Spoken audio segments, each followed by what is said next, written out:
მოგეთ ეს ანეკდოტი მე როგორც აი ნაღდი ამბავია რა, მაგრამ ყველა ნაღდი ამბავი მე ანეკდოტად. ხო, როგორც ხდება? ჩემს ახალგაზრდობაში ხდება ეს ამბავი.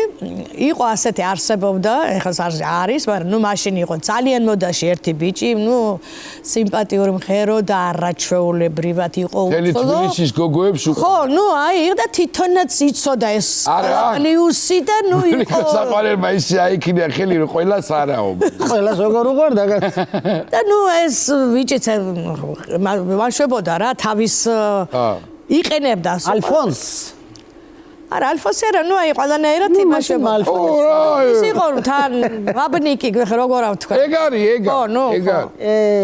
მე ამასობაში ამ ბიჭს გადასარევით ვიცნობდი მე თვითონ და ყავს კიდე ერთი მეგობარი რომელიც არ იცნობდა ანუ არ იყო შეხვედრიემ და სულ უნდოდა იმიტომ რომ ისეთი ლეგენდები დადიოდა ამასთან კეიბზე და ნუ რაღაცებს მირეკავს რომ ბოლოს შევხვდითო სუფრაზე ერთვეს მე ვთქვი აი ძალიან მეთქი ხო და ეს ჩემი მეგობარიც ძალიან კარგი შესახედები ესეთ რაღაცა სხვანაირი ხმა გიტარაზე უკრავს და 1-2 რო ჩამოკრა ის ხო გადაირია ყველა მომღერალს უყოს სხვა ისა ხო თან მithumetes გოგო და ნუ ეპრანჭება მთელი სუფრა არავის არ შეხედა ამაზე აქვს აქცენტი არა და ეს ჩემი მეგობარი არის ამ ბიჭის საძმაკაცოს დის შვილი, ძმის შვილი, ბიძაშვილი, მეგობრის შვილი, ანუ გამორიცხულია სულ.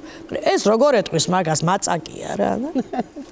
ნუ ბოლოს უკვე დამთავრდა ყველაფერი და აი ესე უკვე რა და იცითო ესეონება მეო ამისი დიშვილი ვარ, ამის ძმისშვილი ვარ, ამის ბიძაშვილი ვარ, ამის და ტიპს სიფათი ბოენგრა რასაც ქვია რა და ეხა იცი როგორ დამემართაო როგორ ხო არისო გამოთქმა აქეთ პიცარი იქით პიცარი ისე გიხმარი ვეღარ გიცანიო კიო ეხა მე ესე დამემართაო აქეთ პიცარი იქით პიცარი ისე გიცანი ვეღარ გიხმარი